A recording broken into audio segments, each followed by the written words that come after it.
Hi there, Isha here, and welcome to The Higher Life, where I take concepts that are considered esoteric, spiritual, new age, and psychological, and unpack how these can be powerful tools that you can apply practically to really live in a powerful and purposeful way.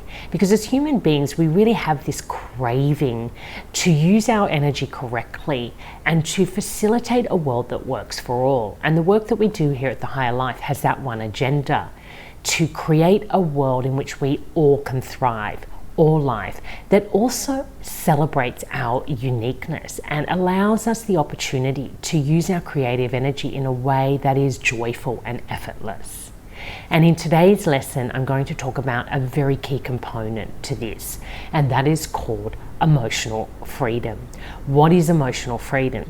It is the second step in the path that we walk along the higher life. It is really key to you being able to feel really at ease and confident in your life. And it's something that I've had to focus a lot on in my life. Having grown up in a household where there was a lot of a very volatile emotional space, a hyper-vigilant, tense, conflict-driven area when I was really young. So I had this experience of being in a household where there was a tense energy emotionally. There was anger, rage, disappointment, highs, people celebrating but more in a party sort of way.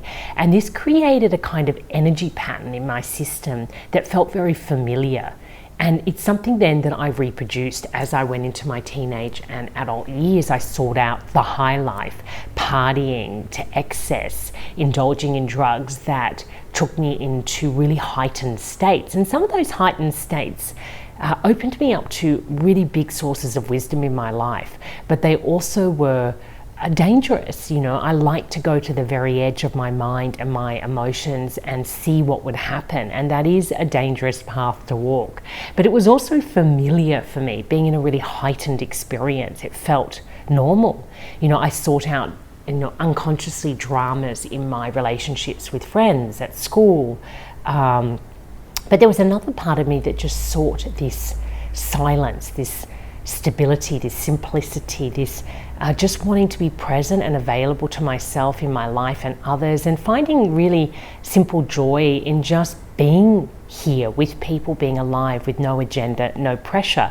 I do best with no pressure. I'm somebody who loves to explore the big ideas, but on my own terms, in my own space, in a messy way, like I do on these videos. I'm not really big on getting results and generating outcomes and being really driven as we are in this collective to be recognized for this work or to have status or for it to mean something to anyone else. It's just simple play for me, and I love it so much. So I had these kind of two personas that were operating when I was young: the thrill seeker, high life seeker, and this kind of cooler, still, calmer, present, soulful self. And it's taken me a long time to find a way for these two selves to integrate. And it was an emotional journey, learning about emotional freedom.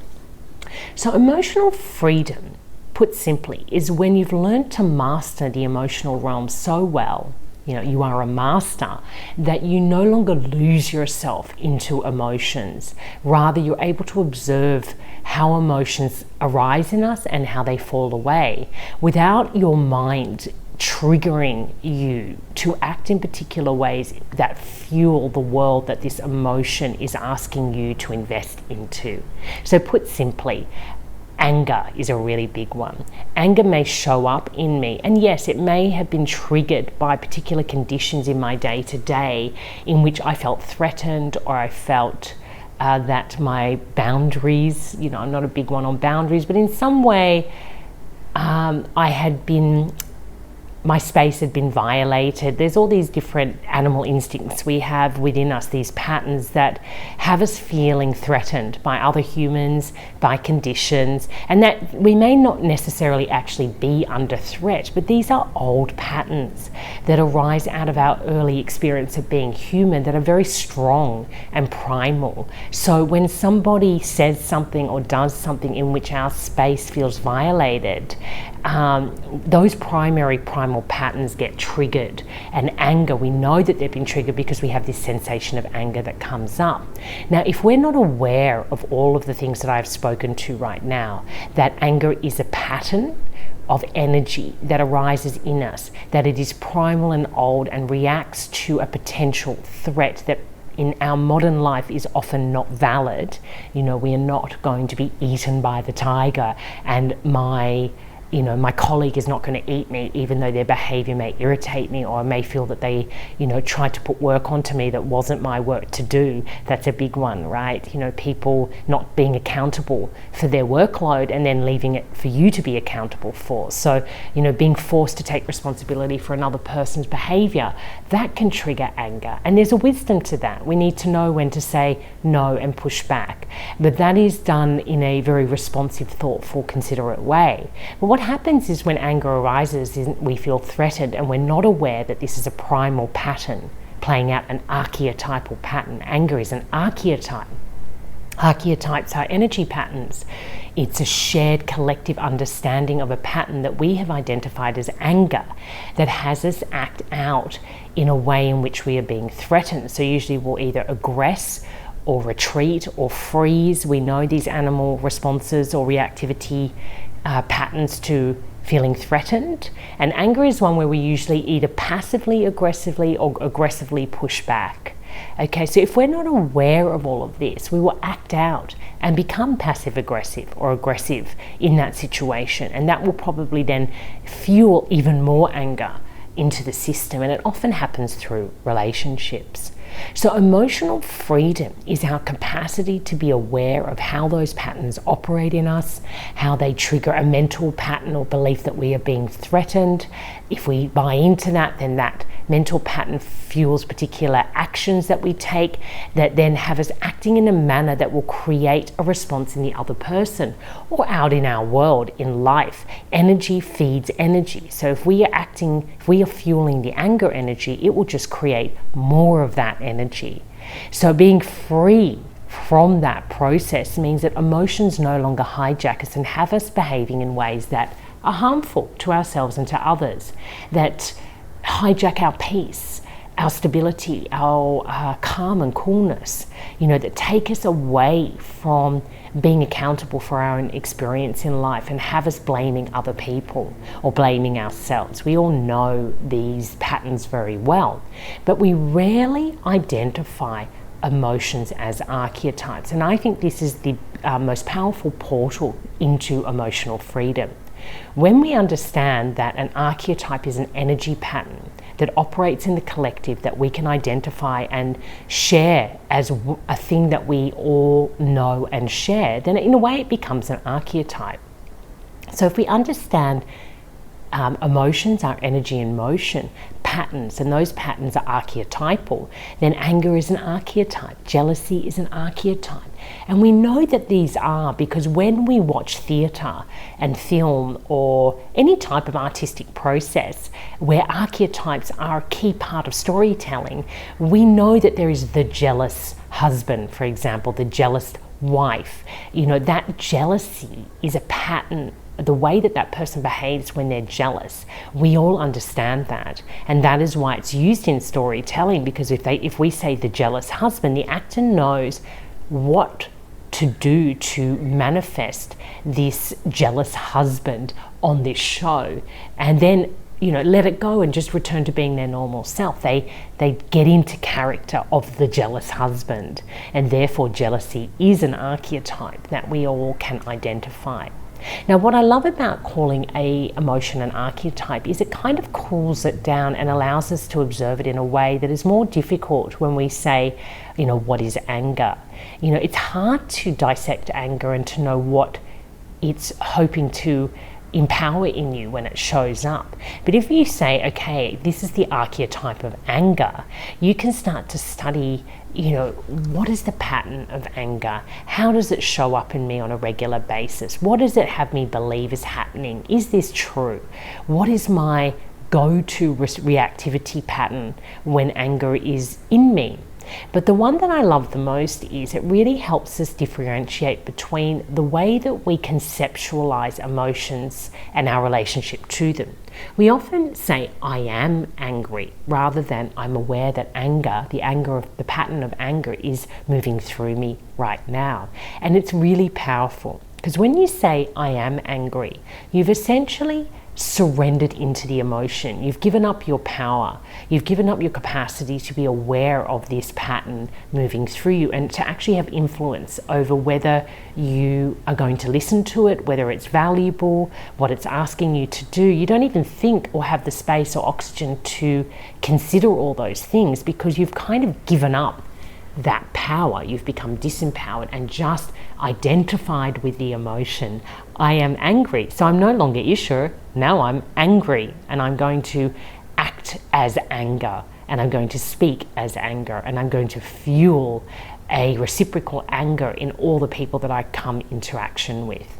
So it's such a powerful thing to understand the difference between I am angry, I have become the archetype of anger, or I notice that the pattern of anger has shown up in me, and it's, wants to have a conversation with me, and it wants me to do things on its behalf, and I'm not sure if I want to do that. So it becomes a very playful experience, even with the really powerful ones, like despair is a big one that I have experienced many times, grief, rage. You can imagine that you are on a stage with this archetype, this character called rage, and you decide to have a conversation with them and hear them out and have a cup of tea, as they say in the Buddhist circles. Invite your emotions in and offer them a cup of tea.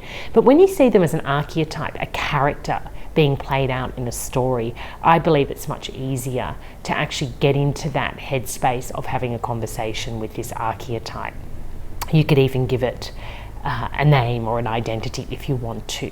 And emotional freedom is the result of doing this work over and over and over again. And it's simple. You're free from the triggered self that gets activated when emotions show up, and you no longer give up your power to decide for yourself what an appropriate response, reaction, action is from this experience of this pattern of energy pattern that is moving through you.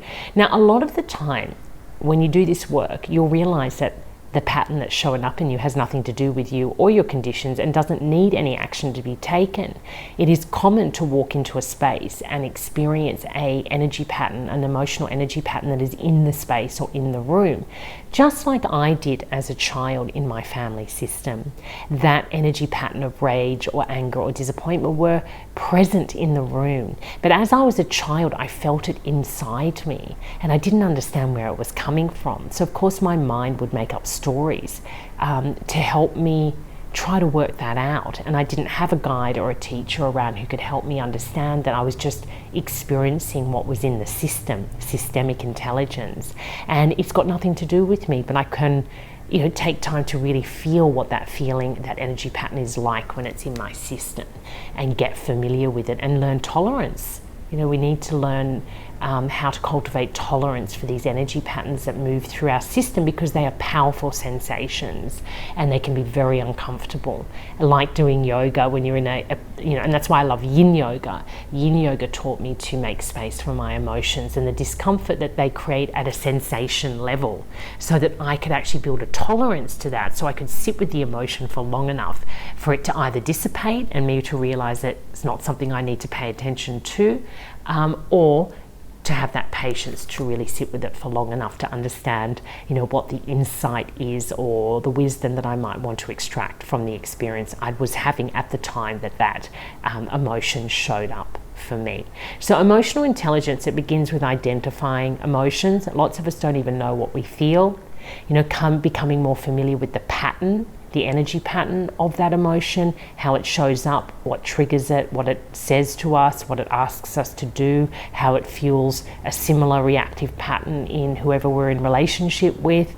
It's such a wonderful place to play, getting more emotionally intelligent with the intention to become free from the triggered states that emotions create. Because of course emotions are the fuel for our creativity, and when we become more comfortable with them, they can really speak to us and we can create poetry from them. However, many artists who've been hugely successful in our lifetime and in past lifetimes have suffered immensely. Even though they've created beautiful paintings and poetry, they actually were victims of their emotions and committed suicide or lived, life of substances or any of those things. They weren't really healthy human beings because, emotions acting out as harmful behavior are equally harmful if they're just acting out in a way you're just using them to feed endless creativity, but not really benefiting from it in your own way. So it's one thing to create something in a masterful way because you've mastered your emotional experience and you want to translate it into something that other people can benefit from, rather than your creative outlet just being a way to alleviate the sensation of emotion in your system. And that's that compulsive artist, that compulsion to constantly create because the sensation in you is so powerful that you don't know what to do with it if you don't create. And in a way that creates a world full of stuff. If we're constantly creating, we need an audience for it. Unless you're creating and then letting it dissolve somehow, then you're creating just for the purpose of creating. But creating takes energy. So if you're compulsively creating, and even if your creations are gaining a lot of attention and they make you money, it is wise to pay attention to how that pattern is moving through you and how it's asking you to use your creative energy, and when it's burning you out. Because many artists have suffered in the past simply because of burnout, not being able to find emotional stability and being run by their emotional world, the sensations and the patterns that those emotions create in them.